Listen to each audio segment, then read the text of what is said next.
Bueno, darles la bienvenida a todas, a todos, a este primer encuentro de las cuartas jornadas sobre los desafíos del aprendizaje.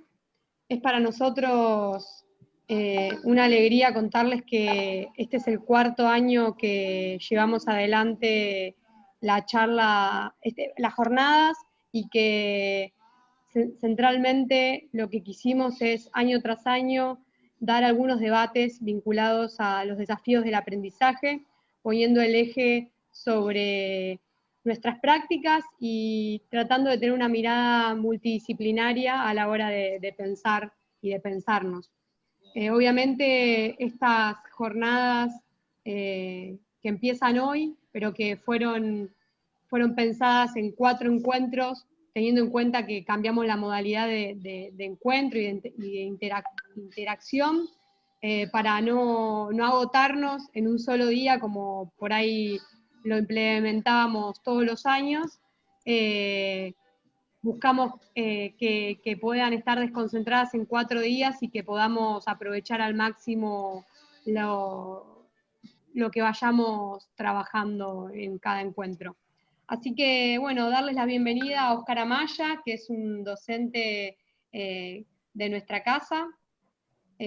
Oscar, no sé si estás ahí. Ahí está tomando un cafecito, ahí lo veo. Bueno, acá me dicen las compañeras que me presente. Por ahí estoy acostumbrada a ser la moderadora. Mi nombre es Agustina Pan, soy secretaria de extensión de esta casa de estudios de la Facultad de Ciencias Sociales de Lomas de Zamora. Y bueno, como les decía, este es el cuarto año que llevamos adelante las jornadas. La verdad que superó nuestras expectativas. Tenemos más de 2.000 inscriptas. Obviamente para los 4 encuentros, pero bueno, como verán, muchos y muchas quedaron afuera de este Zoom, pero obviamente la idea es que nadie se quede afuera de la charla. Entonces a través de las redes sociales de la Facultad de Ciencias Sociales vamos a estar, a través del Facebook vamos a estar transmitiendo este encuentro.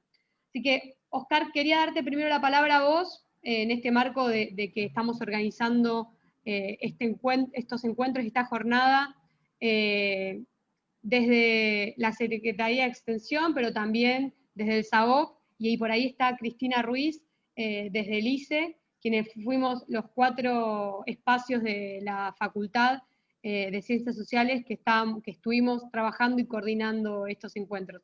Oscar, te paso primero la palabra a vos y después a Cristina, si la veo por ahí. Bueno, buenas tardes para todas, para todos. Como dice nuestra secretaria de Extensión, estas cuartas jornadas están siendo organizadas por la Secretaría de Extensión, por el ICE, por el Instituto de Currículum y Evaluación, y por el SAOP, por el Servicio de Atención y Orientación Psicopedagógica.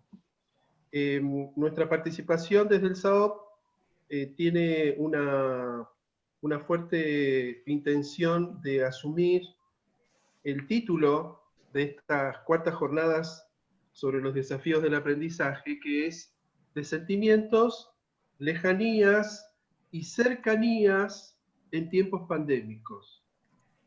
Y hemos decidido en esta primera de las 4 reuniones que vamos a tener, invitar a Karina Kaplan y poder pensar en esto que nos atraviesa. Y pensamos con Karina en que el nombre que puede tener este encuentro con ella sea Subjetividades y Emociones en Pandemia. Así que una de las cuestiones que charlábamos con Karina era la posibilidad de ser coherentes en lo posible y de poder entregarnos a este título de subjetividades y emociones, a este título general de sentimientos, lejanías y cercanías, y entonces poder evocar aquello que nos une con Karina. Por supuesto que estamos hablando de Karina Kaplan, doctora en educación por la UBA, magíster en Ciencias Sociales y Educación por Flaxo, postdoctorando en la Universidad Estadual de Río de Janeiro. Estamos hablando de Karina Kaplan, profesora titular ordinaria de Sociología de la Educación, del Departamento de Ciencias de la Educación de la Facultad de Humanidades y Ciencias de la Educación de la Universidad Nacional de La Plata. ¿Sí? Karina también es profesora adjunta y regular del Departamento de Ciencias de la Educación de Filosofía y Letras de la UBA. Está a cargo de las cátedras de Sociología de la Educación y Teorías Sociológicas. Es una experimentadísima investigadora independiente del CONICET y es directora de numerosos programas de investigación, que en este momento giran en torno a transformaciones sociales, subjetividad, procesos educativos en el Instituto de la Facultad de Filosofía y Letras. Todo eso es muy importante y todo eso hace que estemos orgullosos de Karina. Pero si vamos a hablar de subjetividades y emociones, yo quiero presentarla a Karina como aquella joven que conocí en la casa de sus padres, en la calle Curpina, en el barrio de Flores, que llegué de la mano de una amiga en común, de Claudia Silvestris, y que, como jóvenes que éramos, nuestras reuniones estaban atravesadas por guitarras, por mates, por cassette de música que nos prestábamos, de Silvio Rodríguez, de Raúl Carnota, de Charly García. Una temporada en nuestras vidas que transcurrimos la adolescencia y nuestra primera juventud en el periodo de la dictadura militar. Nos enlaza con Karina una generación atravesada por emociones mezcladas, porque de eso estamos hablando, de emociones, que nunca son uniformes, están mezcladas, están atravesadas. En esa época el miedo y la rebeldía, característica de toda forma de opresión, era el motivo de nuestras reuniones, era cantar y era resistir al terrorismo de Estado. Y yo le recordaba a Karina que en una de esas reuniones que hicimos en la casa de sus padres, también en la casa de Claudia, ella en un momento nos hizo la pregunta: ¿ustedes no sienten que hay momentos en la vida en que crecemos muy rápido, que crecemos de golpe? Hay otros momentos en nuestra vida donde vamos creciendo, donde la vamos, pero hay momentos, y yo rescato esta pregunta porque creo que este es uno de esos momentos. Estamos creciendo muy de golpe en este año, en el SAOP, en el conjunto de la facultad, ¿sí? Y entonces, ¿cómo no recordar ese miedo que teníamos, otra emoción muy fuerte, junto con la rebeldía, pero miedo a la desaparición y a la muerte, miedo a que los que conocíamos, a los que eran más grandes, o a los que eran como nosotros y estaban vinculados a la militancia política o a los trabajos sociales, desaparecieran. Entonces, esta experiencia nuestra de desarrollarnos, de concientizarnos políticamente, de desplegarnos como sujetos deseantes, como sujetos intensos, que buscaban mirar las mismas estrellas. Yo creo que esa estructura late todavía en nosotros. Ahora somos adultos, ya no somos aquellos jóvenes, pero seguimos mirando las mismas estrellas, aunque como dice la canción, aunque hoy no las veamos tan bellas, pero aquí estamos con Karina tratando de tratar de pensar aquello que pensábamos, en qué consisten las relaciones con los otros, en qué consiste esta estructura que, como plantea Norbert Elias, nos transforma y transforma a la sociedad. Nosotros tenemos 2 años de diferencia con Karina. Yo nací un poquito antes, no vamos a hacer demasiadas informaciones respecto de los años, pero eso significó que la dictadura estallara en su primer año de escuela secundaria y en mi tercer año de escuela secundaria. Entonces, ella recuerda en alguno de los reportajes que le hicieron y los diálogos que ha tenido Karina, que ella estaba cursando educación cívica. Ella recuerda ese nombre. El nombre es un poco más duro. a lo mejor Agustina nos puede mostrar cuál era el libro que estudiábamos en la escuela secundaria allá en el año 1976. Uno de los temas de educación cívica era la familia.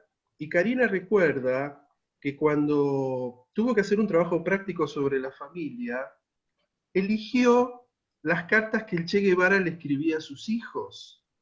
¿Sí? La materia se llamaba en realidad Formación Moral y Cívica, y por supuesto estaba el ejército en la tapa del libro, allá en el año 1976. Karina, muy emocionada porque el Che Guevara le cuenta a sus hijos, le escribe en esas cartas a sus hijos palabras plenas de emoción y de sensibilidad, y Karina hizo el trabajo práctico con esas cartas en 1976. Entonces el profesor de educación cívica la cuidó, le dijo, ¿por qué no le haces tu trabajo? Porque no es el momento de mostrar estas cartas.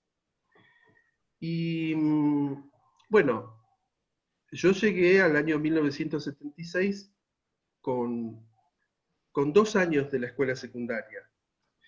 Y leí en esos 2 años, en 1974 y en 1975, otros libros. Y otro era el nombre de la materia.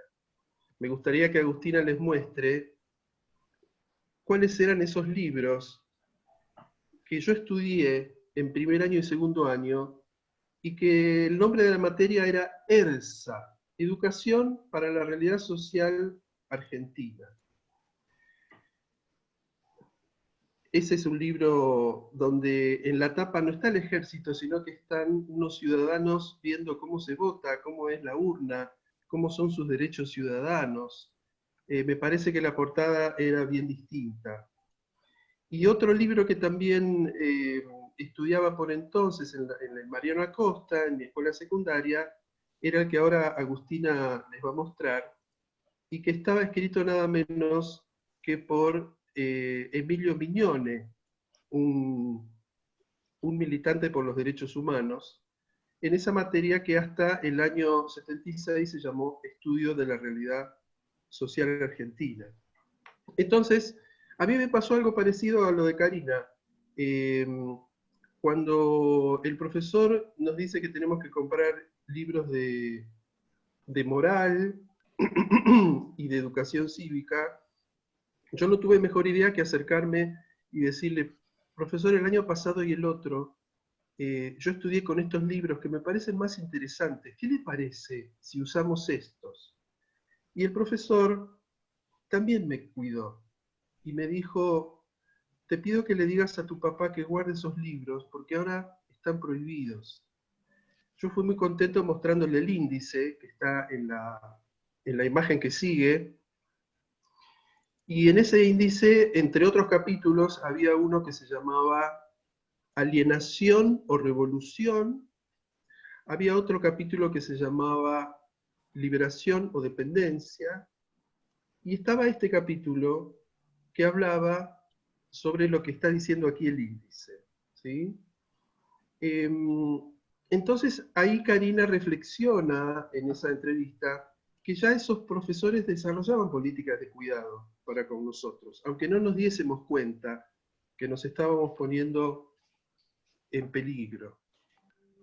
Con Karina también nos hermana lo que ella denomina el salvajismo en la vía pública, porque cuando ella le dedica su libro a su mami, su libro Talentos, Dones e Inteligencias, ocurrió con su mami lo que pasó con mi papá, que murió atropellado en la vía pública.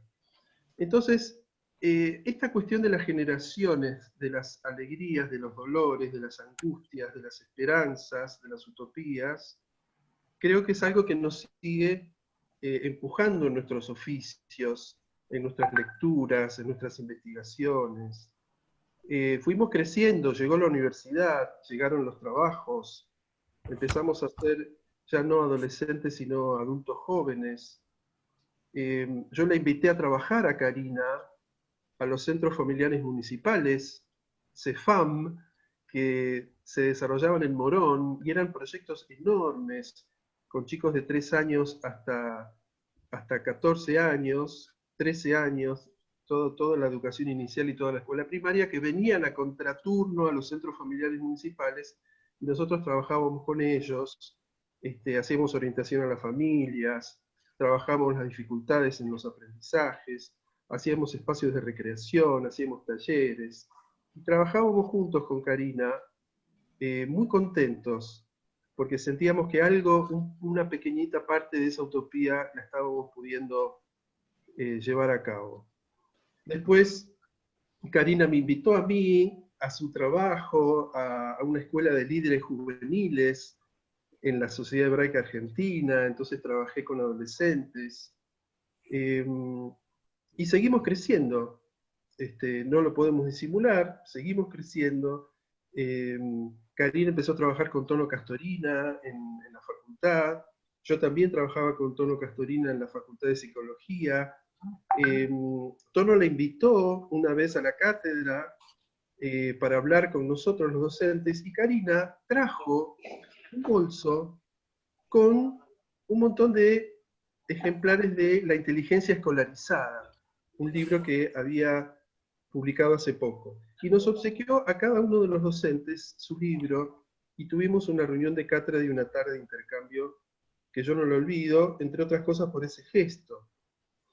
Y podríamos seguir, pero no quiero extenderme porque quiero que la escuchen y que podamos dialogar con ella. El año pasado nos volvió a reunir en una jornada, cuando vivíamos en aquel mundo, no sé si recuerdan el mundo de la presencialidad, nos reunimos en la Facultad de Ciencias Sociales, en la primera jornada distrital que se llamó Políticas de Cuidado en la complejidad del escenario social, que estuvo organizada por equipos interdisciplinarios distritales de Lomas de Zamora, y nos reunimos en el edificio anexo de la Facultad de Sociales, ¿no? Yo abrí esa jornada y Karina cerró esa jornada que duró varias horas.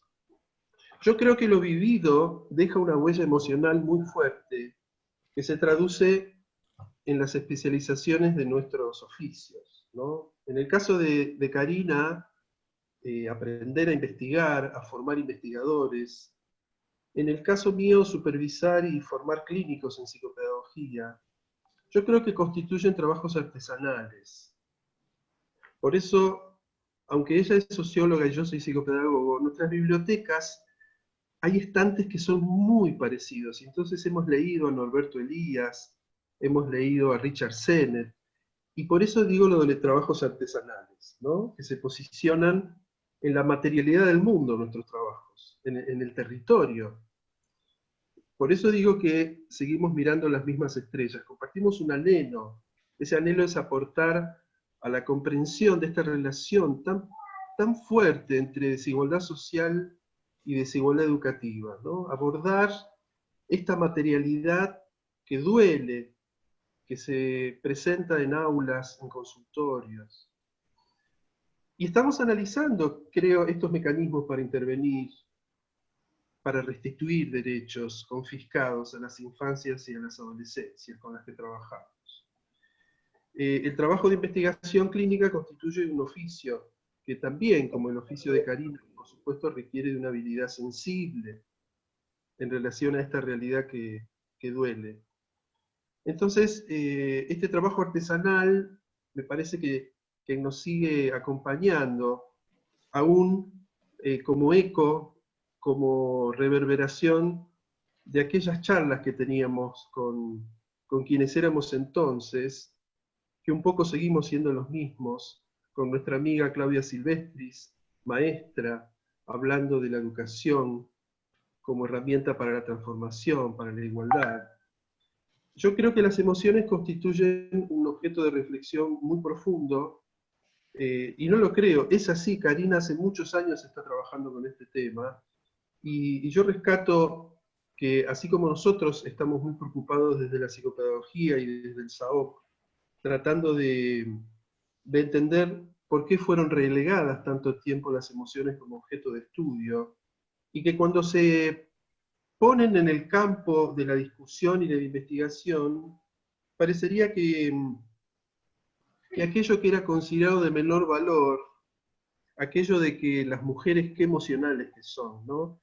Y los hombres qué racionales que somos, esa cuestión sigue perviviendo. Y a medida que fuimos pensando las emociones y fuimos viendo que las decisiones intervienen muchísimo, las emociones, tanto o más que la razón, entonces sí, se fueron tornando importantes, interesantes, objetos de estudio, queribles para nosotros, para Karina, para nosotros en el SAOP. Entonces, nos preocupa esta creciente política de control de las emociones, esta creciente política de control de los sujetos para que puedan rendir en sus contextos, ¿no? No queda claro quién controla las emociones. En el campo de la psicopedagogía, Norma Filidoro también es quien está profundamente preocupada por este tema.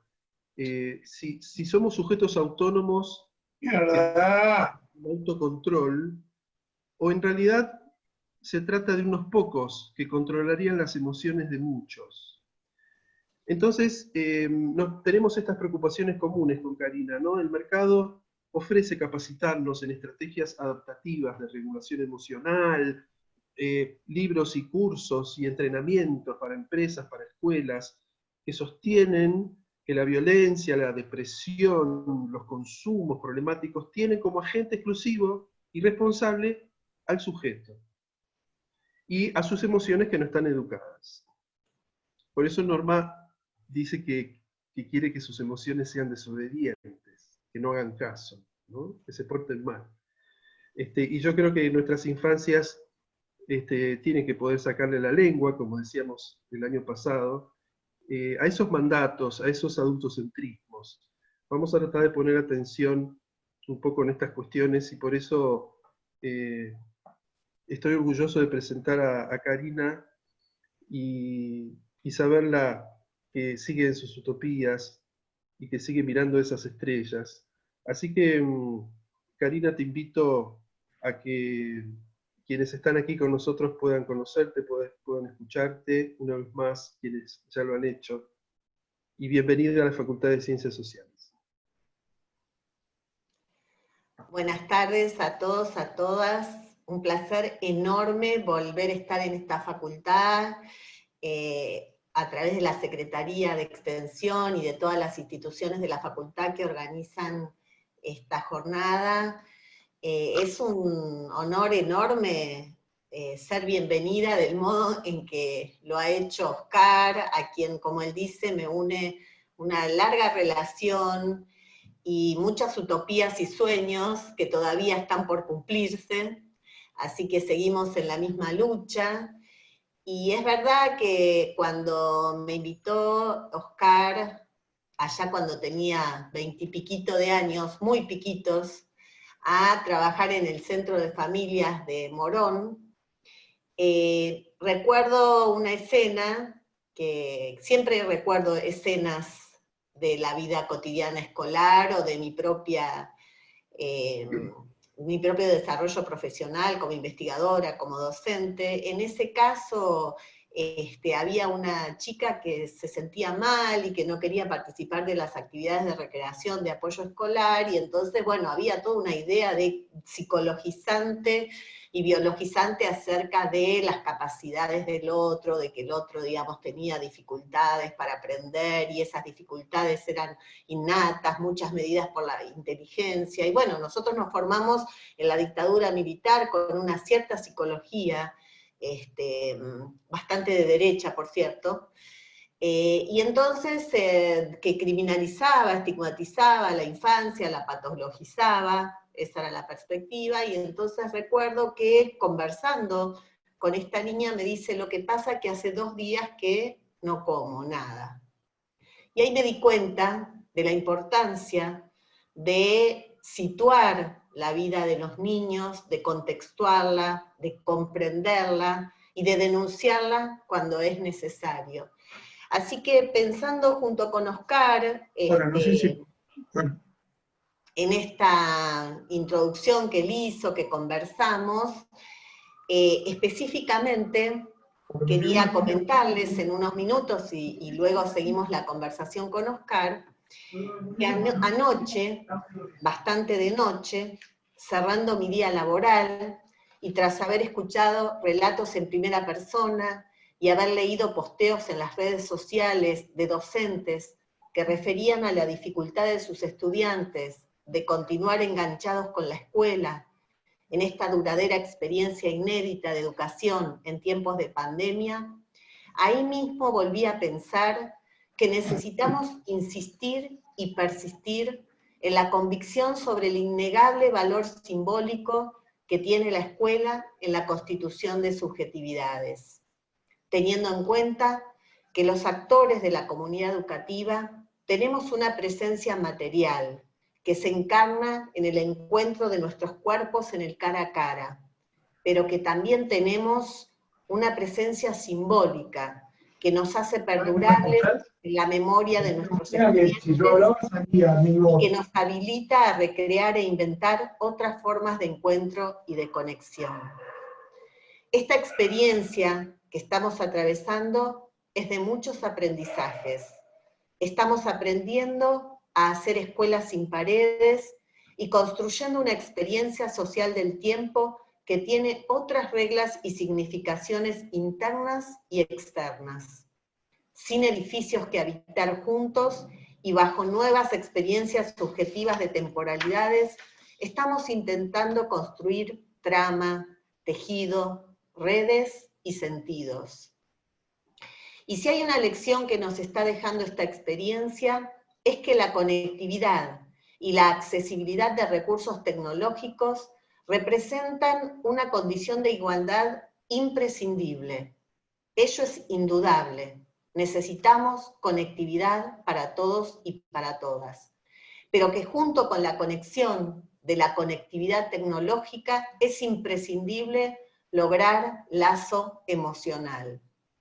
Lo emocional, a mi entender, es un componente sociohistórico y sociocultural matricial del vínculo pedagógico que puede posibilitar experiencias biografizantes de socialización y de apropiación crítica y compartida del conocimiento escolar, aún en esta experiencia de trauma social.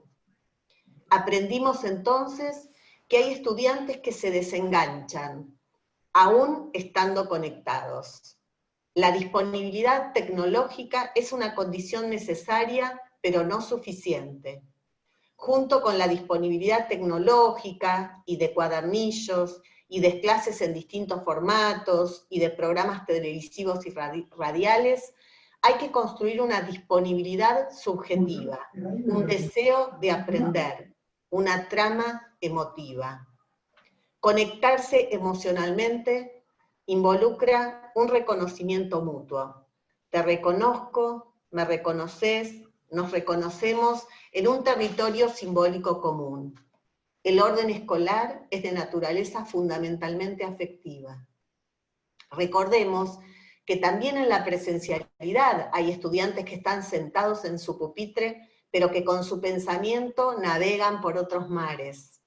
Y para con ellos también hemos ido explorando formas de ayudar a que naveguen junto a sus compañeros y junto a nosotros docentes en el mismo mar y registrando entre todos un horizonte de posibilidad.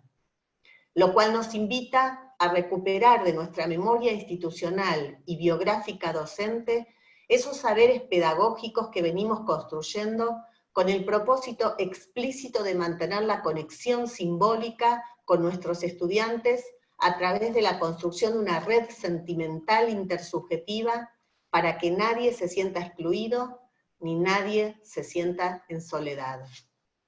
He observado a lo largo de mis investigaciones que recogen testimonios de las experiencias de estudiantes desde su propia voz y desde su propia perspectiva, que el sentimiento de exclusión y el sentimiento de soledad permiten comprender gran parte de sus vivencias.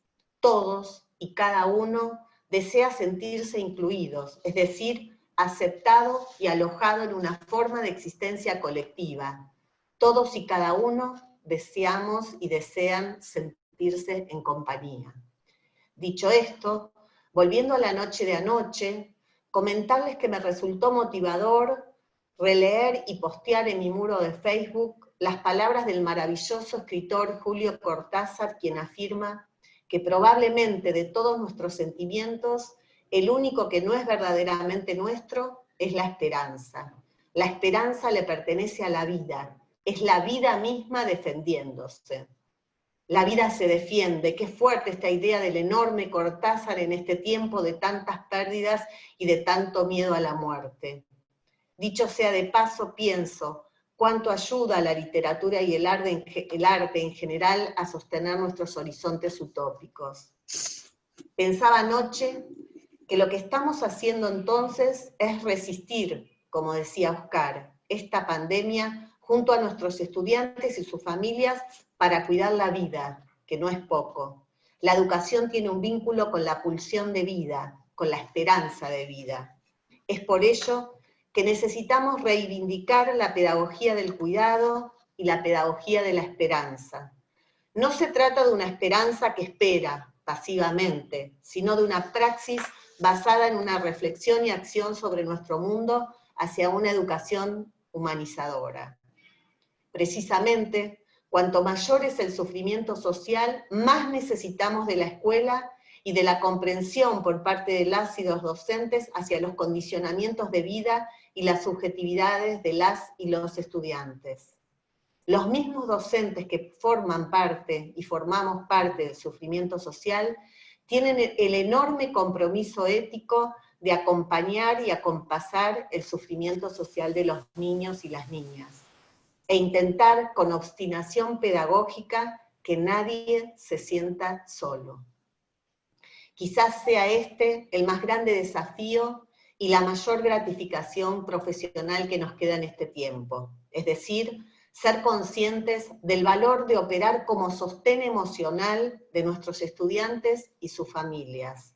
La educación es ante todo una experiencia de vínculo humano. Para poder seguir adelante transitando esta experiencia dolorosa que nos toca vivir, necesitamos entonces poner en valor el trabajo docente y el enorme esfuerzo que hacen nuestros estudiantes y nuestras estudiantes para continuar enredados con un proceso de escolarización sin paredes.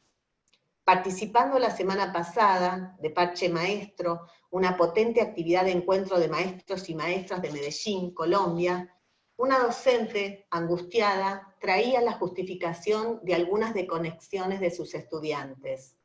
Su estudiante le dijo llorando, no me puedo conectar porque se inundó mi casa. Otra docente confesaba, nos convertimos en un paño de lágrimas de las mamás. Otro docente nos contó que un papá se excusaba de que su hijo no pudiera conectarse con la escuela. Perdón, profe, tuve que empeñar el celular para poder dar de comer a mis niños.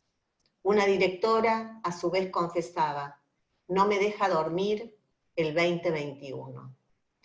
Es necesario entonces hacernos algunas preguntas que tal vez nos ayudan. ¿Cómo sostener una pedagogía del lazo? ¿Cómo transmitir y contagiar a nuestros estudiantes la pasión por el conocimiento que encarnamos? ¿Cómo mostrar gestos de amorosidad sin una gestualidad del cara a cara, con otras formas de encuentro y con otras formas de gestualidad? ¿Cómo seguir siendo una institución que aloja sin la ritualidad de los contactos corporales cotidianos? Y entonces estaba pensando que lo que deberíamos hacer es seguir pensando algunas cuestiones de relaciones entre experiencias emocionales y violencias como dolor social, que fue, como decía Oscar, de lo que me dediqué, podría decir en los últimos 15 años, a ver cómo hay ciertas formas de violencia que se expresan como un daño emocional, que hieren a los estudiantes. Por ello denomino la violencia como dolor social. Una maestra me decía que a uno de los niños que estaban cursando en esta forma online, a distancia, remota, que en la cámara le decían los niños se te ve muy gordo. Y entonces en las redes sociales aparecían burlas y apodos respecto de ser gordo. Entonces pensar cómo en este contexto, aún porque yo me preguntaba, ¿es posible seguir pensando con algunas categorías que venimos construyendo, teóricas y de investigación en este contexto? Evidentemente sí nos sirven para pensar que hay muchas formas de violencia, no son físicas ahora, pero son formas de violencia simbólica en esta forma de educar en lo remoto, en esta forma de educar online, que se expresa como formas de estigmatización. Y entonces pensar qué sienten, qué les pasa, cómo podemos acompañar, cómo necesitamos seguir reorientando a nuestros estudiantes para que puedan entender que la violencia es una forma de dolor social que causa un daño sociopsíquico y que en este contexto de sufrimiento social, donde toda la dimensión emocional se recrudece y cobra especial valor, necesitamos entonces revisar. ¿Cómo hacer para entonces repensar estas formas de violencia que existen entre nuestros niños, entre nuestras niñas, en esta modalidad de educación en tiempos de pandemia, para que justamente la mayoría de ellos, todas a los que podamos ligar y conectar simbólicamente y subjetivamente, tengan una experiencia menos traumática en el medio de una pedagogía del trauma. Así que yo dejaría aquí para que siga Oscar. Bueno, creo que lo que vos traes es el dolor de ausencia, lo que vos llamás dolor social a partir de la violencia. También es un dolor de ausencia, que es aquel dolor que experimentan nuestras infancias y nuestras adolescencias. La experiencia que nosotros tenemos en el SAOP es una experiencia de un profundo desarraigo que traen nuestros pacientes, nuestras pacientes, porque le hemos robado sus escenas cotidianas, le hemos robado sus lugares de encuentro, le hemos robado ese lugar que ellos tanto quieren, aunque refunfuñen a veces, que son las aulas y las escuelas, porque son los lugares de encuentro entre ellos, entre ellas. Algo muy equivocado hemos hecho los adultos que nos está trayendo este escenario, Karina, un escenario en donde el dolor de ausencia es muy grande, donde los niños y las niñas están aprendiendo algo inédito, que es a extrañar, que es a tener que adaptarse a la ausencia de aquello que constituye la subjetividad, que es abrazarme con mi amiguito, con mi amiguita, que es agarrarme de mi maestra, de mi maestro, que es sentir aquello que se comparte en el arenero, sentir aquellos juegos compartidos.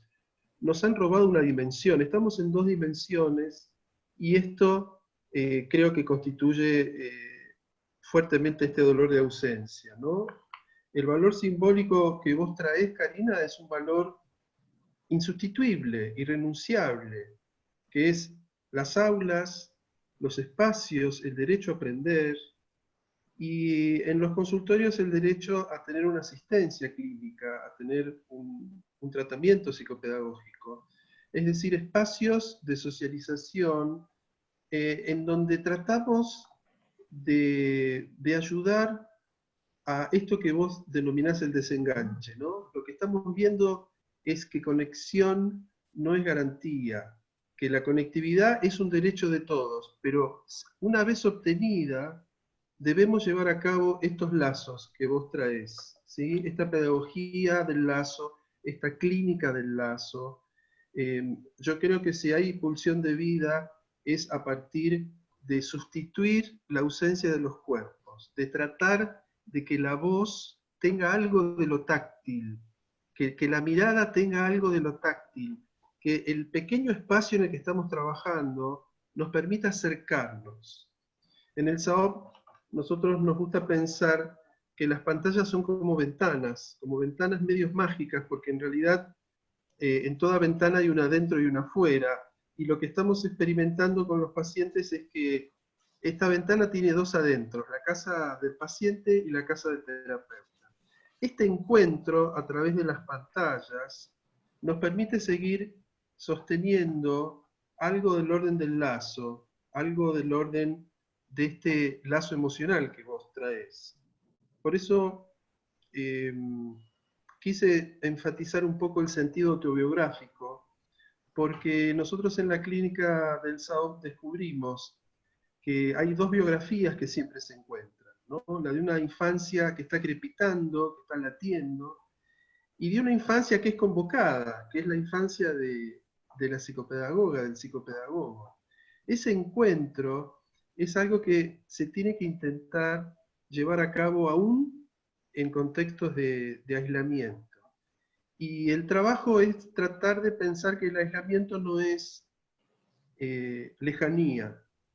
Tenemos que fundar cercanías. Yo creo que lo que traes es central, el tema del lazo amoroso, del lazo desde la ternura.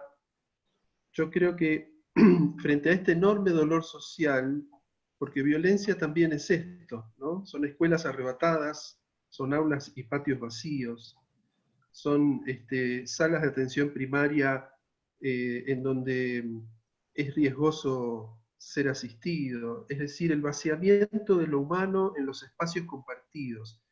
Esto es algo que va a ser muy complicado de sanar.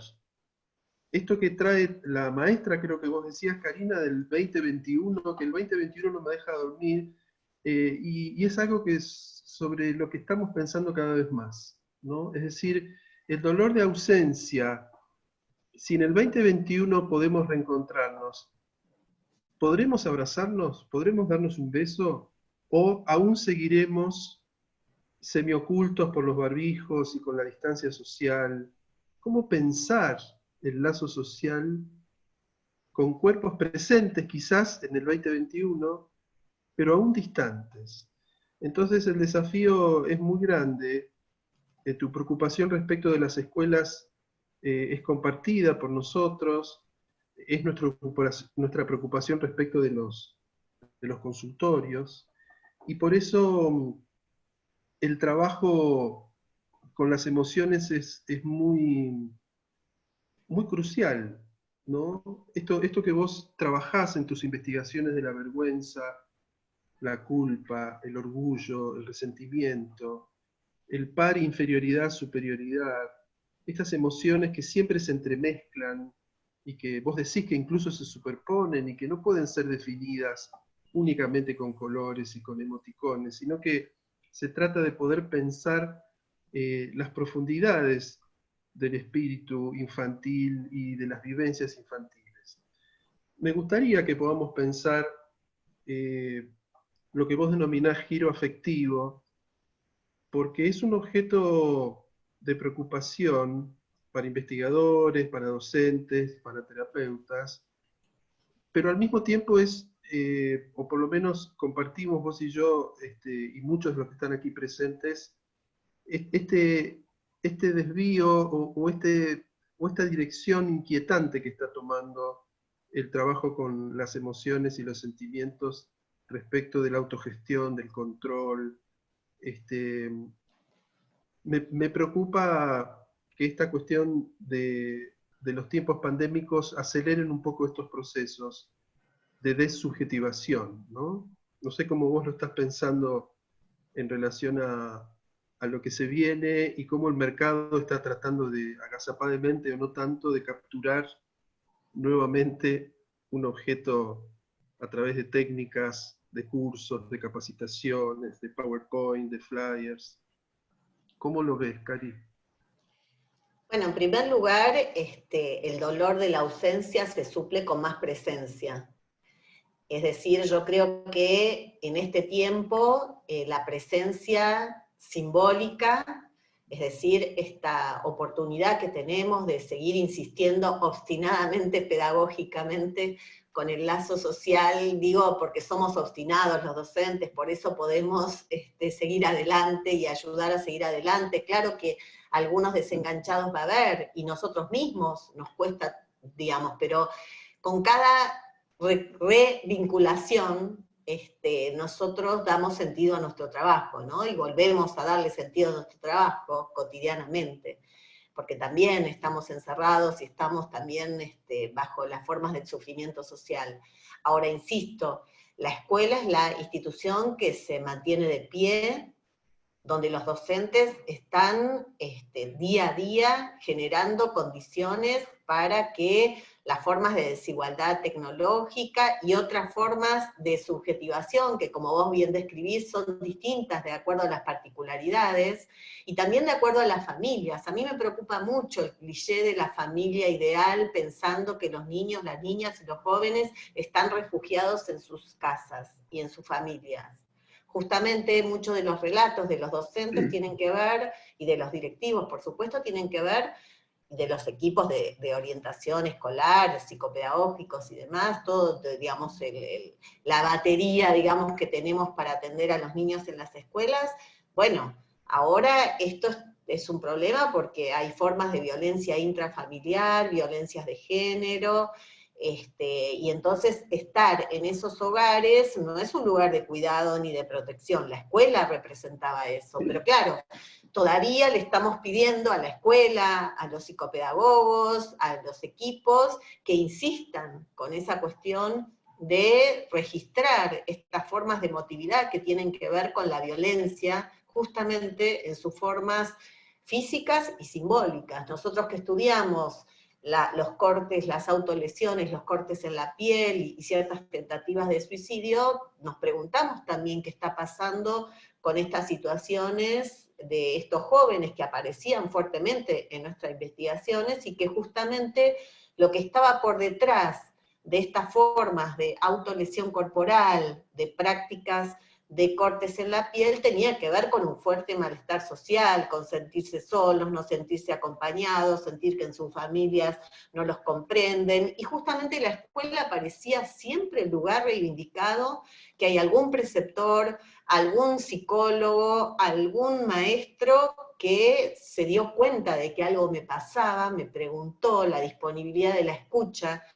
Por eso digo que tenemos que volver a recuperar y saber que tenemos todo un conocimiento pedagógico de posibilidad de aproximación y de conexión a los niños y de comprensión profunda de sus subjetividades. No creo que haya que empezar de cero, creo que es al contrario, es pensar qué sí venimos haciendo bien, que explica gran parte de esta posibilidad que tenemos de seguir haciendo escuela, aún en estas condiciones que obviamente no son elegidas y nos ha tocado vivir. Pero bueno, ¿cómo decidimos afrontar esta situación? Ahí sí es nuestra forma de elección profesional. Así que siempre siento en este tiempo mucho orgullo, y lo digo y lo expreso públicamente, de los maestros, las maestras, los equipos, los directivos, los inspectores, los supervisores, quienes estamos ligados incluso desde el campo de la investigación, que parece algo alejado de las escuelas, pero que dan cuenta del sufrimiento social en las escuelas, que no vamos a abandonar la lucha. Estamos en un momento muy complicado, porque no es seguro que volvamos a la escuela en lo inmediato. Es bastante probable que no volvamos en lo inmediato, pero tenemos que seguir sosteniendo a los niños, a las niñas, a los jóvenes, con todas las dificultades que vos describiste. Pero yo me pregunto si no hubiera escuela, ¿qué sería de nuestra sociedad hoy en este contexto? Entonces pensémoslo por la negativa, es decir, por pensar una sociedad sin escuelas. Sería una catástrofe. Entonces, sí, la escuela es la que construye ese lazo social, a través de una trama emotiva que se teje y que se entreteje, como toda trama, se enrieda y a veces suena muy complicada, ¿no?, de desarmar. Sí, sí, claramente. En alguna mesa que compartiste con Patricia Redondo, ella definía las escuelas como fortines del Estado, frente a un espacio de devastación como el que estamos viviendo en los tiempos pandémicos. Yo creo que los espacios públicos siguen siendo la única garantía para la construcción de ciudadanía, y me reconozco en esta emoción que vos tenés, porque algo que estamos experimentando en el SAOP es, o por lo menos lo que yo estoy experimentando, voy a hablar en nombre propio, pero es una emoción compartida, es esa, es el orgullo por ver cómo las psicopedagogas y los psicopedagogos siguen obstinadamente, como vos decís, todas las semanas buscando conectarse, buscando encontrar una cierta tranquilidad en la casa de los pacientes, porque es muy difícil encontrar una cierta armonía o un cierto espacio para que nuestros pacientes puedan estar un poquito en la cocina, otro poquito en el dormitorio, otro poquito en algún lugar, para poder llevar a cabo un trabajo y para hacer el lazo. Entonces, estos tiempos heroicos son tiempos en donde nosotros teníamos otros héroes en nuestra juventud, y Ernesto Guevara era uno de ellos, pero hoy, fíjate cómo los tiempos nos colocan en este lugar, ¿no?, de reconocer a nuestros maestros, a nuestros terapeutas, como estos héroes de la vida cotidiana que están sosteniendo a las infancias y a las adolescencias. A mí me preocupa que podamos desde estos espacios públicos sostener a los que sostienen. En el SAOP, por ejemplo, estamos trabajando fuertemente en los espacios de supervisión, es decir, para contener, para escuchar, para pensar en forma conjunta el trabajo que están haciendo de sostén de diagnósticos de tratamientos individuales, de tratamientos grupales, de talleres, porque una cosa es abril y mayo, cuando decíamos tenemos que poder, nos estamos conectando, estamos pudiendo, lo estamos haciendo, y otra cosa es encontrar esta fatiga y esta pregunta acerca del 2021, ¿no? No era una pregunta que nos hacíamos allá por mayo y por junio. La pregunta era conquistar el 2020, reunirnos pese a todo, ¿sí?, albergar amorosamente y reunirnos sensiblemente con las infancias y las adolescencias. Pero ahora la pregunta que inquieta y que no deja dormir a esta maestra que vos traés, pero tampoco a muchos de nosotros, es qué va a pasar, ¿no? Porque la pregunta que trae la infancia, que no tiene respuesta, como tantas preguntas que la infancia formula, es ¿cuándo vamos a volver? ¿Cuándo va a acabar todo esto? ¿Por qué nos está pasando esto? Esas preguntas que estamos escuchando son preguntas rotundas que nos responsabilizan y que nos empujan a tener una decisión ética, ¿no? Es decir, un espacio, ética para mí es espacio territorial insurgente, ¿no? Cada letra me hace pensar de ética, ¿no? Espacio territorial insurgente, clínica andante. Ahí están las 5 palabras que están adentro de la ética que creo que sostenemos desde el SAO y que compartimos con la escuela pública, ¿sí? Espacios en el territorio, espacios que desobedecen, que dicen que no, el aislamiento es para cuidarnos, pero el lazo lo tenemos que establecer igual, ¿no? Y esta cosa transhumante de ir por las casas de pacientes, de pacientas, ir a las escuelas, no solamente por los bolsones de comida, sino también para que las maestras le den a los padres hojas, cuadernillos, eh, cuestiones que alberguen, que hagan lazo, ¿no? En este momento es crucial la escuela, los espacios públicos, insisto, ¿no? Hospitales, escuelas, servicios públicos como el SAOP, pero estamos frente a este enorme desafío, ¿no?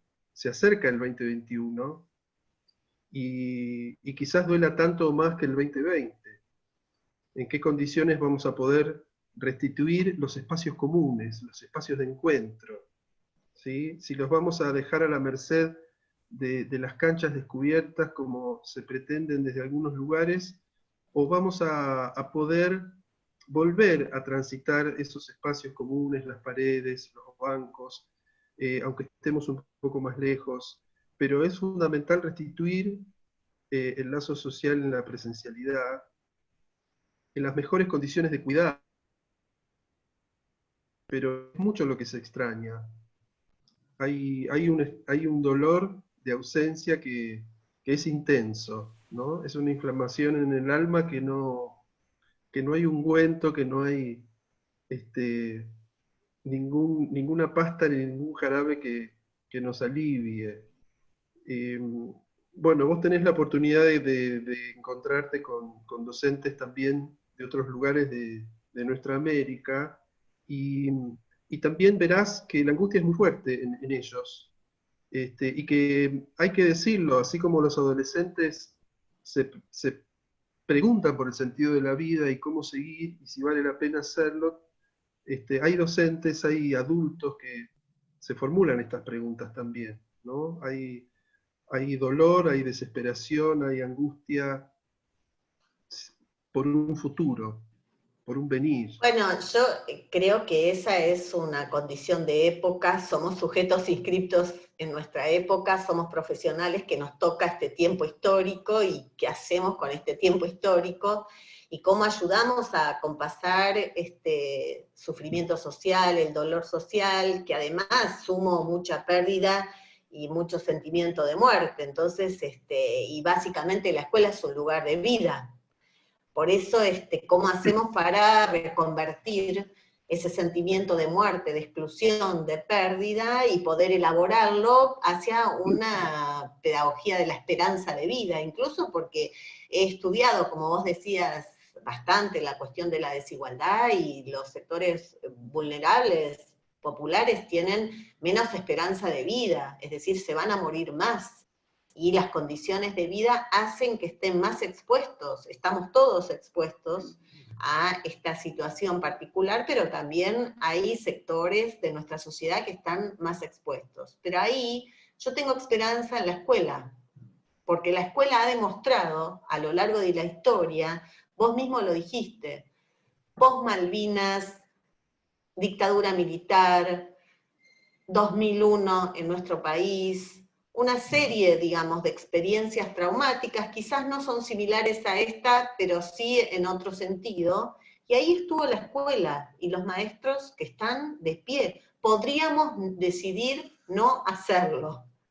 Entonces, cuando yo digo orgullo, me refiero a esa forma de resistencia cultural, de saber que la escuela es un territorio de lucha, es un territorio de disputa de sentidos, por eso también hay que disputar sentidos, como vos decías, respecto de qué vamos a considerar como lazo emocional o conexión emocional, cómo hacer para no intentar que los niños estén alegres. No se trata de eso, no se trata de sentimientos positivos, no existen los sentimientos positivos o sentimientos negativos, existen sentimientos que hay que legitimar, sentimientos que hay que comprender, sentimientos que hay que valorar, sentimientos que son contradictorios, por eso en general uso más la palabra de estructura emotiva o una red sentimental, donde coexisten estas formas de cómo no va a haber un sentimiento de miedo. Lo que pasa es que el miedo es un sentimiento que puede ser motor de transformación también. Y entonces por eso es una experiencia cultural la que estamos viviendo en relación a los lazos emocionales.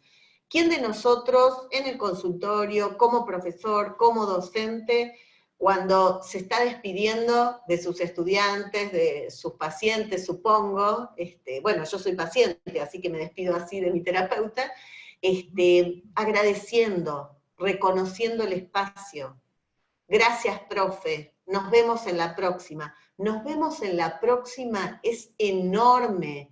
Quiere decir que hay una expectativa de volver a encontrarnos. Claro que nosotros quisiéramos encontrarnos de otro modo, pero nos toca esta, y con esta tenemos que encontrar esas formas de revinculación incluso, lo digo yo, porque cuando volvamos a la escuela tampoco la forma de vincularnos va a ser la misma, pero también nos está sucediendo con transformaciones sociofamiliares, socioafectivas, ¿no? En el espacio de lo íntimo también.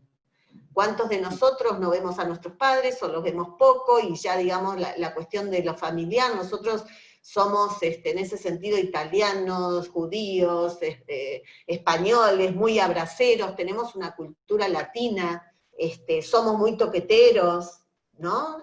Abraceros, como vos decías, de los niños, claro, porque lo primero que van a hacer los niños es agarrar al compañero y abrazarlo, ¿no? Y bueno, entonces, ¿cómo intentar? Vamos a tener que hacerlo porque no nos vamos a resignar a una experiencia donde quedemos todos traumatizados. Yo digo que se puede pasar por una experiencia de trauma sin estar, digamos, con las menores pérdidas posibles y con el mejor sostén subjetivo que podamos dar y también, digamos, que podamos darnos a nosotros mismos. Por eso estos espacios los agradezco, porque les pasa a ustedes, me pasa a mí, cuando se apagan las cámaras y uno se queda pensando y reflexionando, porque la reflexión es parte de la acción. Necesitamos mucha reflexión en este tiempo, necesitamos socializar, documentar, dar cuenta de cuáles son las experiencias que funcionan y cuáles no funcionan, 2 pasitos para adelante, 1 pasito para atrás, así es el acto pedagógico. No soy socióloga sino pedagoga, pero me dedico a la sociología de la educación. Por eso digo que hay mucho de memoria pedagógica construido en las escuelas, que podemos, si estamos en condiciones, pero claro, sí, con el agobio que implica este tiempo, pero sin embargo con la enorme convicción que es un motor para ir para adelante. Yo siempre lo miro como un motor de transformación. Inclusive, digamos, estas emociones que no sé por qué se las llama negativas, porque son inherentes a la condición humana, como es el miedo, como es la humillación, como es otros sentimientos que ni son negativos ni positivos, sino que lo que tenemos que analizar es precisamente cuál es el efecto simbólico que producen esas formas de relación, porque siempre la emoción es relacional. Si hay algo que tiene de interesante, no es mi emoción, es mi emoción en relación a vos.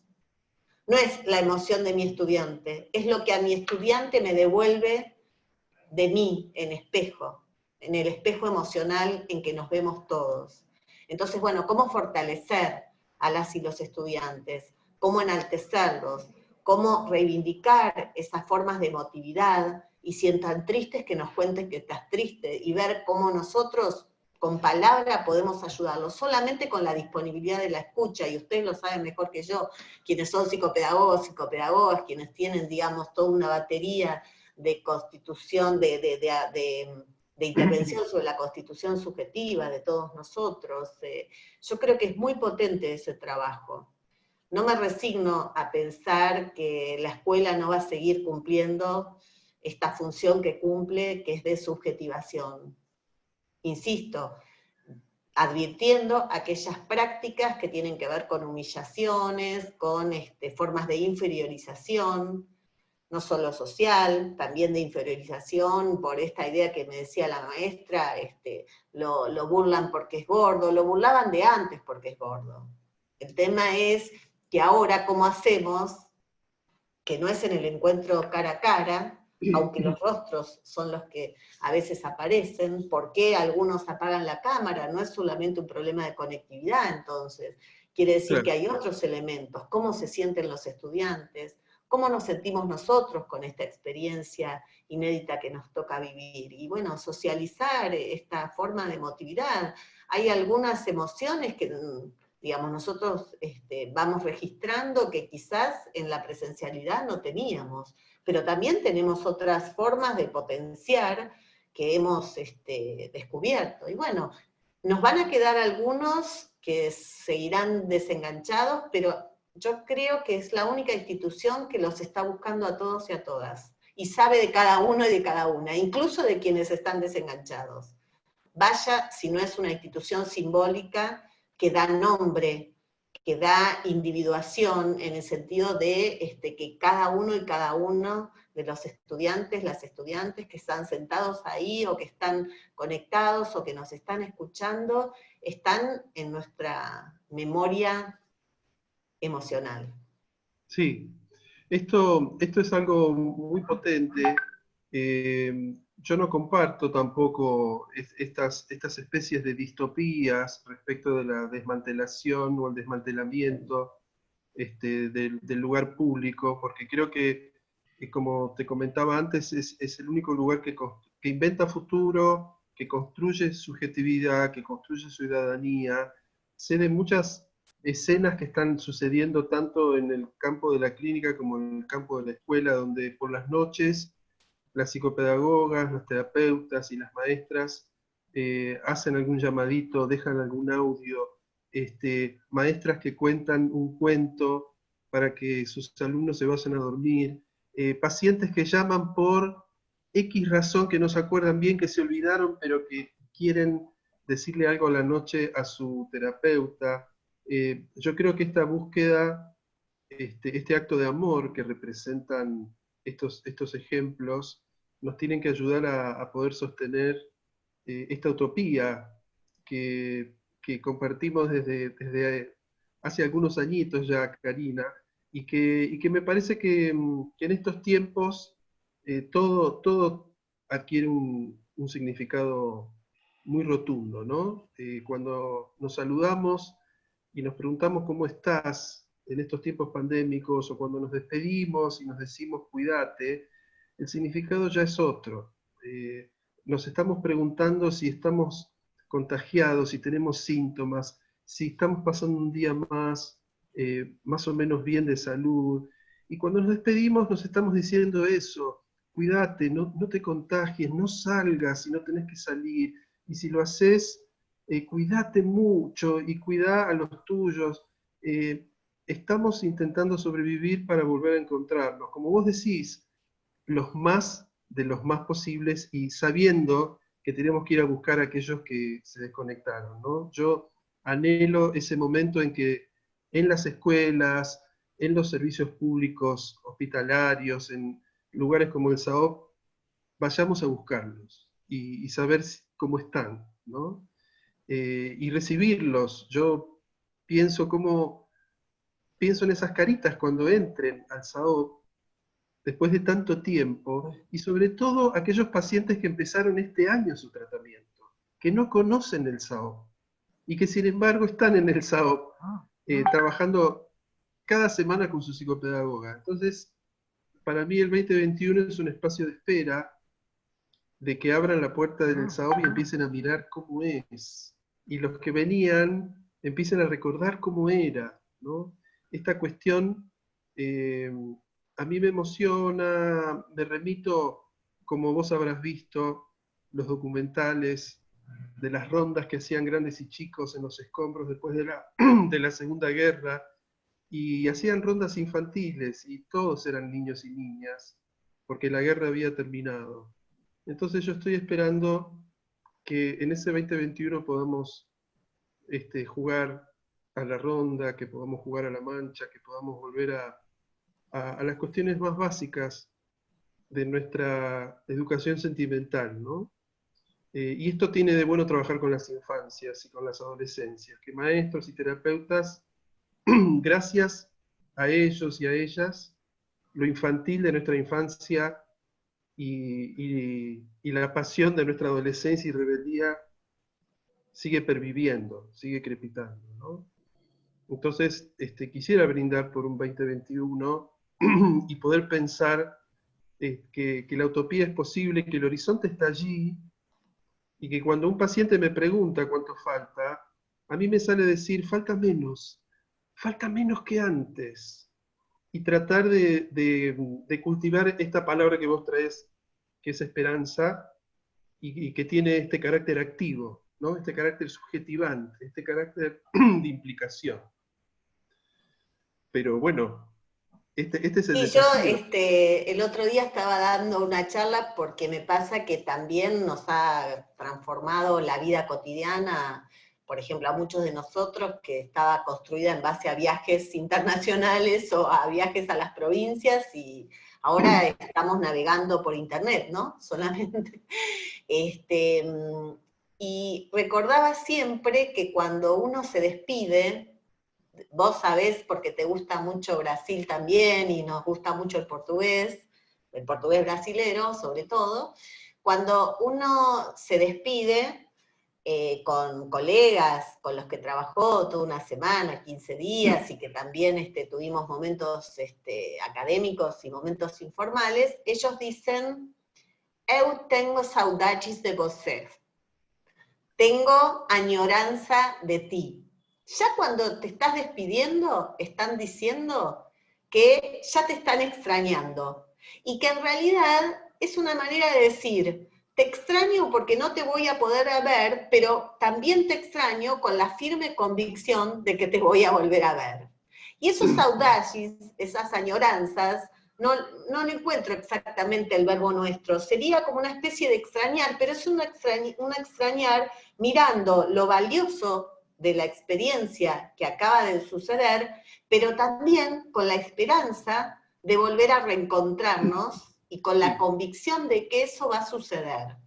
Sí. Yo creo que nosotros nos queda un tiempo largo, para las subjetividades se está haciendo largo, en términos históricos es muy corto plazo, ¿no? Porque si pensamos en términos históricos, 6 meses no es nada, 6 meses para la vida de cada uno de nosotros, que se ha transformado y que además tenemos el compromiso ético de sostener a los otros pedagógicamente, emocionalmente, socialmente, porque como vos decías también, muchos docentes se están exponiendo para repartir alimentos, repartir cuadernillos a los niños que no pueden conectarse, o sea, son héroes militantes de la vida, ¿no? O sea, yo creo que si me preguntan a mí qué estamos haciendo, es militando la vida, por eso hay que defender la vida.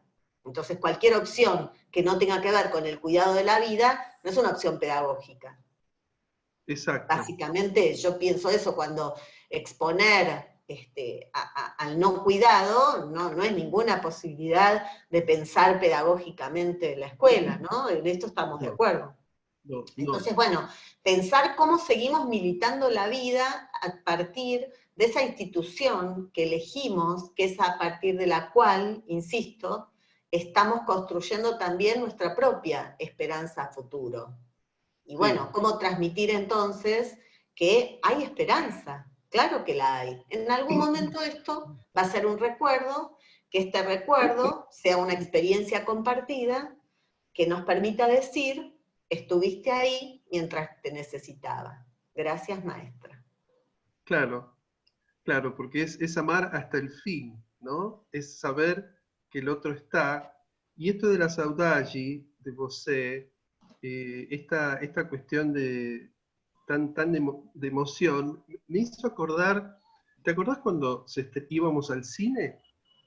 Hace tanto, y se estrenó y se estrenó La Guerra del Fuego, una película francesa que era objeto de estudio en nuestras materias en la universidad, y me impacta tanto una escena que ahora creo que es la que estamos otra vez viviendo, que es cuidar que el fuego no se apague, ¿no? Es decir, que perviva esa lucecita, que siga calentando un poquito hasta la próxima vez.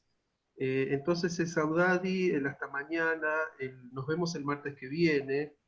Creo que es esto, es en estos tiempos inhóspitos de tanta oscuridad, nosotros seguimos sosteniendo el fueguito entre las manos para esperar que llegue la próxima vez y soplando un poquito para que no se apague. Y esta esperanza yo creo que hace que seamos esto que vos traés, ¿no? Bellamente, militantes de la vida, que nuestro latir es una pulsión de vida, y que todo aquello que se aleje de la pedagogía y de la clínica no está al servicio de la vida, no está al servicio del amor. Y en este sentido me parece que no tenemos que claudicar, ¿no?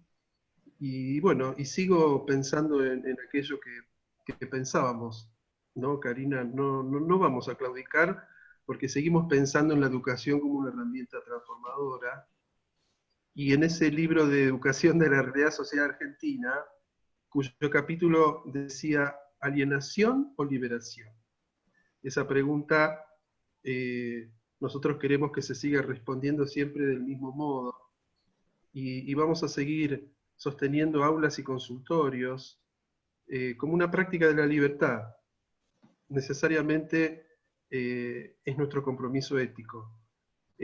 Así que yo celebro que nos volvamos a encontrar aún en estas condiciones, porque lo que pervive es eso, ¿no? La memoria es el fuego que nos empuja a seguir, y por eso quise presentarte de esta manera, porque me parece que nosotros los de entonces seguimos siendo los mismos, aunque hayamos cambiado tanto, ¿no? Nuestras utopías están esperándonos, en esos ojos que nos están mirando y nos están esperando, ¿no? De alumnos, de pacientes, de estudiantes.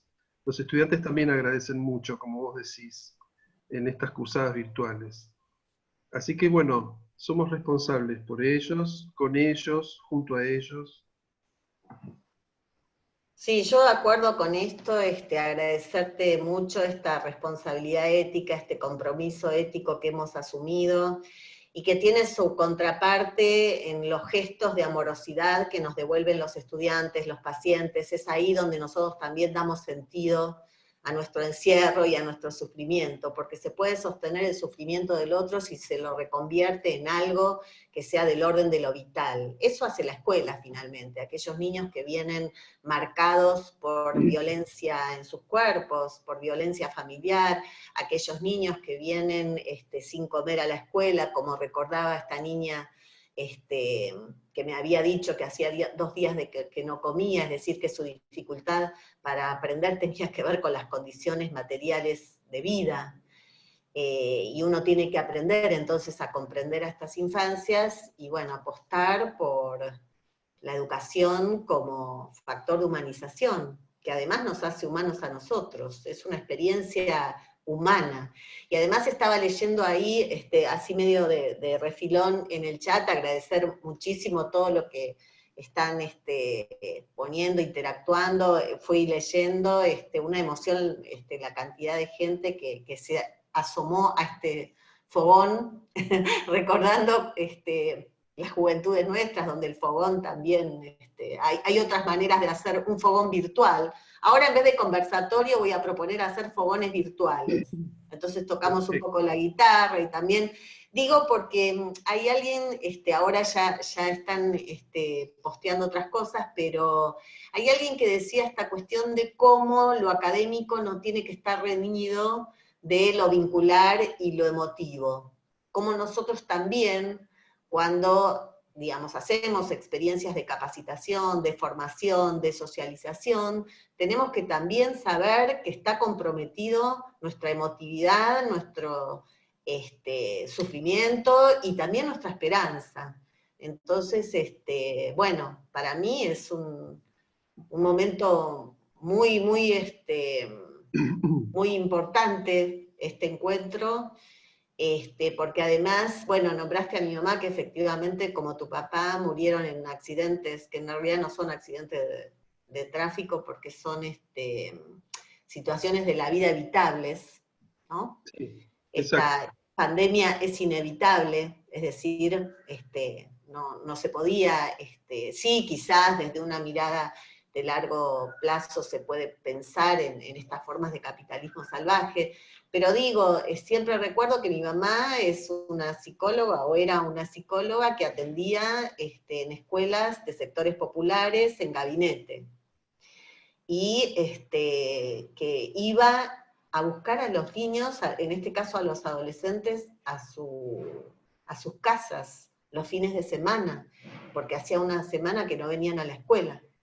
Entonces digo, esto es algo muy de la memoria pedagógica, por eso quiero decir que nosotros tenemos que reivindicar la experiencia acumulada, reivindicar los saberes pedagógicos que tenemos y sobre todo donde lo vincular y lo emocional no siga siendo la cenicienta o el patito feo, Porque cuando vos me decías, Oscar, el giro afectivo, por suerte estamos logrando un giro afectivo que significa colocar a las emociones en el lugar de construcciones de un orden escolar que interrumpa formas de dominación.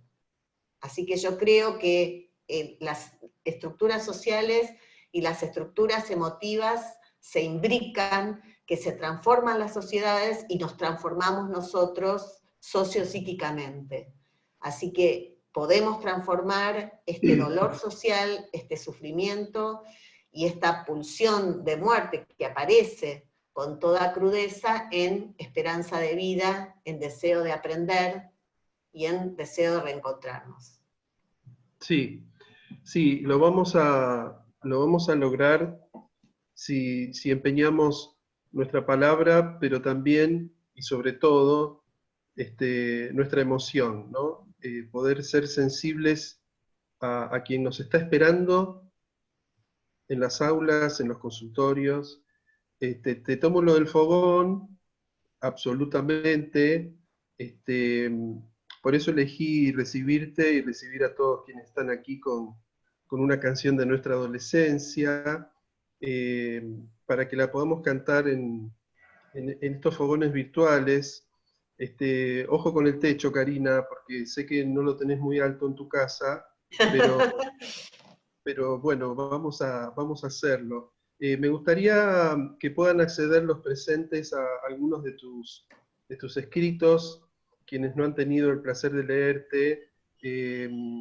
La secretaria de Extensión quizás pueda poner en el chat algunos links para que puedan leerte en esta producción tuya respecto de esta temática, porque hay quienes han leído libros tuyos que ya son clásicos, pero yo creo que es fundamental que puedan leer tus investigaciones y tus reflexiones en torno a las emociones, al giro afectivo y a todas estas temáticas que son cruciales en estos tiempos que nos azotan.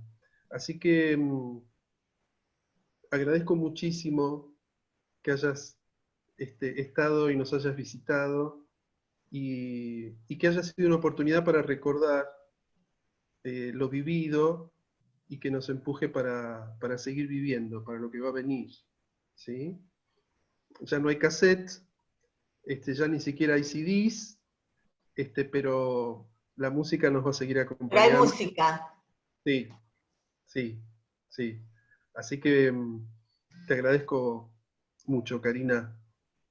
Mucho. Gracias a vos, Oscar, de corazón, a Natalia desde la Secretaría de Extensión, de Agustina, perdón, de la Secretaría de Extensión, bueno, a la gente del Instituto de Currículum y Evaluación, del cual formé parte en los inicios, bueno, y a ustedes que están acá presentes, por la tarea cotidiana, a no aflojar, no es fácil, pero yo creo que tenemos que entre nosotros darnos empuje, tener estos encuentros, saber que necesitamos colectivamente construir este tiempo, que nos vamos a sentir orgullosos del lugar que ocupamos en este contexto. Uno cuando era el 2001, o incluso en otros momentos históricos, pensaba, ¿qué decir de la dictadura que traía Oscar? Uno pensaba que era eterna, ¿no?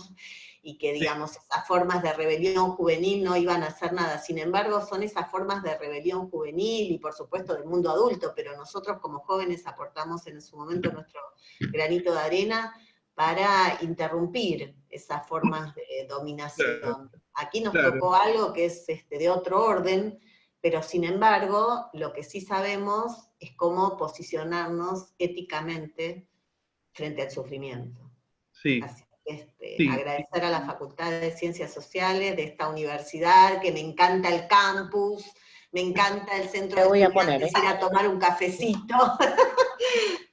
Me gusta ese lugar abierto que tienen, así que bueno, pero también es verdad que este momento da la oportunidad, esta coyuntura da la oportunidad de que estén aquí gente de distintas provincias, que quizás es difícil también juntarnos, o uno mismo tiene que viajar, Así que creo que también hay que tomar la vida como una oportunidad, ¿no? Como lograr una estructura de oportunidades, así como uno habla de justicia escolar, y lo que hay que lograr es igualar la estructura de oportunidades educativas. Bueno, en eso estamos hace mucho tiempo, y creo que ahora nos toca una coyuntura particular.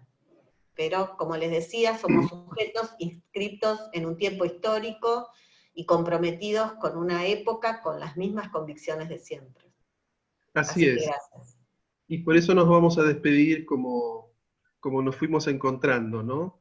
Primero, Con, Oscar, te voy a cortar antes de que me termines, porque ya sé cómo vas a cerrar. Quiero agradecerte, Karina, en nombre de la Facultad, de la Secretaría de Extensión, pero centralmente en nombre de nuestro decano, Gustavo Naón, que siempre nos permite y nos impulsa a generar estos espacios, tanto como presenciales como virtuales, y un poco retomar lo que ustedes decían de tratar de acortar estas distancias, mientras que hay que transitarlas y vivirlas, encontrándonos en estos espacios. Un poco lo dijiste, ¿no? Como personas de distintos lugares, no solamente de nuestro Lomas de Zamora, sino también de la provincia de Buenos Aires y de otras provincias. Recién leíamos algunas compañeras de Tucumán, de Santiago del Estero, de La Rioja, de lugares que a veces, digo, la otra vez nos habíamos encontrado con compañeras de Córdoba, de Río Cuarto, de nuestras distintas universidades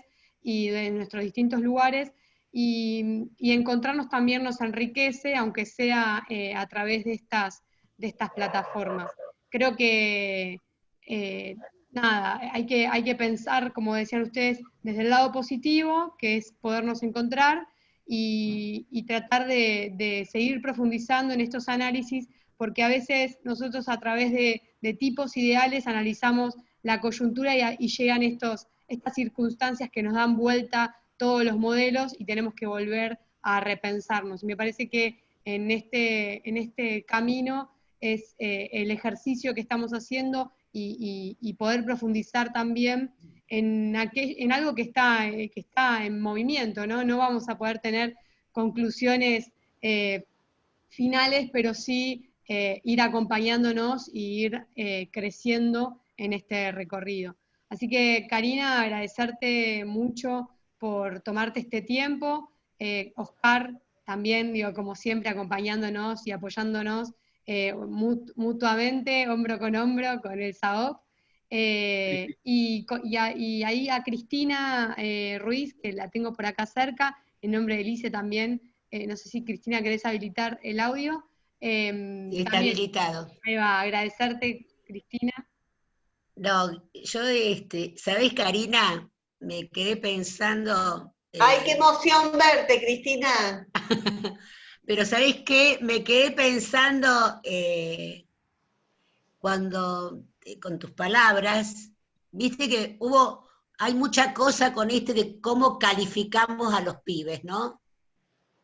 Y la verdad, yo digo, después que te escuchaba hablar, bueno, a vos y a Oscar, decía, y capaz que un gran logro sería que pudiéramos escribir en algún lugar, hemos logrado compartir nuestros temores, ¿no? sí, ¿No? Digo que sería mucho más grande que cualquier otra cosa. sí. La segunda cosa es que a la pregunta esa que Oscar hacía, decía, ¿cuándo vamos a volver? La verdad me preocupa cómo vamos a volver. Y creo que nuestra responsabilidad y nuestro posicionamiento ético estatal tiene que ver con que nosotros nos tenemos que preparar para eso. Los fogones van a ser una manera de prepararnos, ¿no? Creo. Y otras estrategias más que seguramente se nos ocurrirán. Porque va a haber algunos que no van a volver, porque va a haber otros que van a venir más desvalidos, porque no es cierto que otros no han aprendido cosas aunque no hayan estado adentro de la escuela, y tenemos que aprender a leer eso que han aprendido, ¿no? Que es una de las cosas que siempre hemos hablado con vos, Karina, ¿no? Entonces, digo, hay que hacer, digamos, es un gran trabajo colectivo, ¿sí?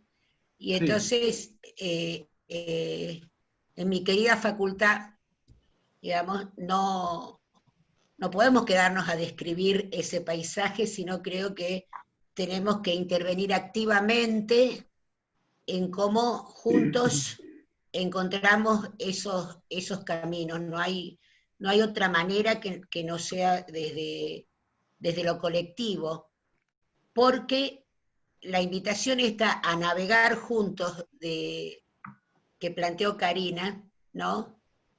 Cuando uno está solo es naufragio. Así que, por lo colectivo, y gracias.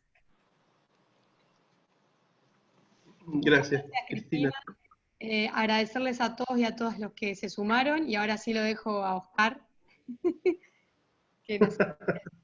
Bueno, voy a buscar un poquito de leña y voy a buscar mi caja de fósforos y vamos a empezar a despedirnos escuchando esta canción con la que llegamos, porque de eso se trata, de aprender, y de aprender estas cosas valiosas, ¿no? que hemos podido escuchar en palabras de Karina y en esto que nos trae Cristina, ¿no? Es el cómo, se trata del cómo. Tenemos que maximizar y preparar el cómo, preparar el escenario, preparar el encuentro, desde el amor, desde la ternura, desde el lazo.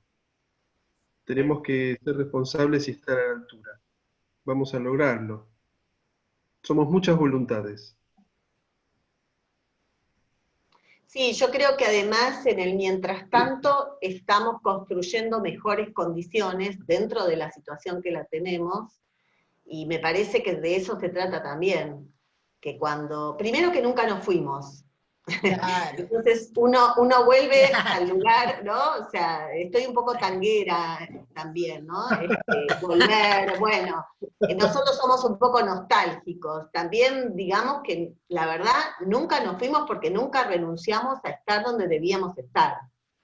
Otra cosa es decir que hubo condiciones que nos hacen que estemos, digamos, encerrados o, digamos, asistiendo de una manera particular. Pero bueno, no siento que nos fuimos, siento que hemos estado a la altura de las circunstancias, que nadie sabe de antemano cómo reaccionar ante una experiencia de este tipo. De un día para el otro se cerraron las escuelas, de un día para el otro se cerraron las universidades. Yo quiero decirles que hoy estuve en un encuentro con gente de la Universidad Nacional Autónoma de México, y bueno, una de las cosas que pasa ahí es que han muerto muchos profesores, muchos estudiantes universitarios. Nosotros también vamos a tener que hacer muchos duelos, muchas pérdidas. Por eso cuando me hablan de las emociones y los emoticones positivos, digo, ¿de qué estamos hablando? Vamos a ser serios, vamos a ser comprometidos, vamos a militar la vida, pero sabiendo que la escuela es un lugar que, digamos, va a ser de esperanza de vida, de cuidado, como lo ha sido siempre, pero también de tramitación de ciertos duelos y de ciertas pérdidas. Los niños, las niñas necesitan compartir con nosotros esas pérdidas, porque además socializarla con sus compañeros, porque eso sí tiene la escuela, que esas experiencias de socialización permiten, como decía Cristina, que uno no se sienta solo. O como vos decías, el dolor de la ausencia, que nunca lo había escuchado en esos términos, pero me parece, digamos, una expresión muy fuerte para seguir pensando cómo hacer para fabricar la esperanza de la presencia. Entonces, sí. Bueno, yo les agradezco muchísimo, insisto, Agustina, que la Secretaría de Extensión es un lugar privilegiado para estos encuentros, porque muestran que la universidad es un lugar de docencia, de investigación, pero también de puente con la comunidad. Así y bueno, es. Con todas las instituciones que también forman parte, y yo siento, digamos, dentro de esta facultad que, digamos, hay un pedacito de mi historia, chiquita, pero que tiene que ver también con haber estado ahí en distintas circunstancias, pero además con defender la educación pública, la escuela pública, la universidad pública, Así es. que es la que finalmente nos sostiene en esta situación. Así es. No estamos esperando volver a la facultad, estamos en las aulas, no estamos esperando volver al SAOP, estamos en el SAOP, en todos los consultorios, en los grandes, en los chiquitos, en la sala de supervisiones, estamos habitando plenamente, como vos decís, no nos fuimos, estamos de la mejor manera que podemos estar, en la plenitud mayor que podemos alcanzar, para construir los escenarios que nos van a esperar. Tenemos añoranza de futuro, no tenemos nostalgia de pasado. Tenemos añoranza de futuro y lo estamos haciendo ahora. Como bien traes, Karina, estamos construyendo ahora el futuro que vamos a inventar. Así que agradezco muchísimo la presencia de todos ustedes aquí en el Facebook y les recuerdo que estas cuartas jornadas están empezando hoy, recién. Así que viene movida la reflexión, el encuentro, lo que nos ponemos a pensar y a sentir. Así que los esperamos mañana, los esperamos pasado, los esperamos el sábado, en el conjunto de los diálogos que vamos a abrir, ¿no? Con Cristina, con distintas cuestiones relativas al aprendizaje, a la enseñanza, al espacio estatal. Así que bueno, los esperamos a todos. Sí, mañana están Sofía Spanarelli y Luis Caveda, ¿no? Así que los invitamos. Así es, los esperamos. Los esperamos a todas y a todos. Hasta mañana y que tengan una buena jornada. Adiós. Hasta mañana, hasta luego. Hasta mañana, muchas gracias. Muchas gracias, hasta mañana. Hasta mañana. Hasta mañana, gracias. Chao. Gracias. Chao, gracias. Hasta mañana. Gracias, un placer. Muchas gracias. Gracias por todo. Un placer, gracias, hasta mañana. Muchas gracias por todo. Hasta mañana. Muchas gracias. Hasta mañana, muchas gracias. Hasta mañana, nos vemos. Saludos a todos. Buen encuentro. Nos vemos, muchas gracias por todo. Gracias siempre.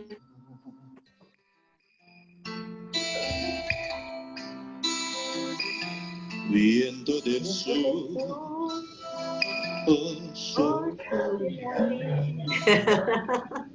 quiero saber dónde debo ir. Por favor, a full. No puedo ir. Está prendiendo el fogón. Está prendiendo el fogón ya. Sí, ya vamos Me a poner gusta la esto. idea de fogones pedagógicos. Sepan que fue idea mía, porque ahora en vez de conversatorios van a aparecer fogones pedagógicos. Y me tienen que pagar un porcentaje por esa denominación.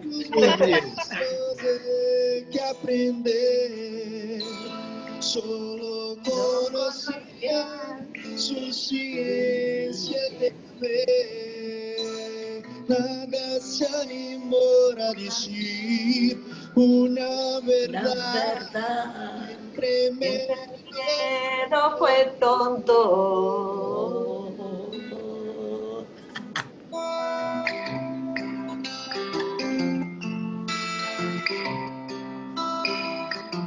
El tiempo traerá un mundo mejor. una casa pobre. Años de aprender. Años de aprender. Como No compartir. Tiempo de paz. Viviendo las lecciones para dar. Que no se apague el fueguito, que no se apague el fueguito. Tendrá nuevas escuelas. Ah, de ver un asado, Amaya. Sí. Con vino, con vino. Claro, dejate jorobar, Amaya, te entiendo. La Universidad Nacional de Lomas de Zamora es buena tomadora de vino. Conozco a los profesores y son buenos tomadores de vino. Estamos grabando, che. Pero es un halago. Ese es el país del vino. Exportar el vino. Bueno, muchas gracias.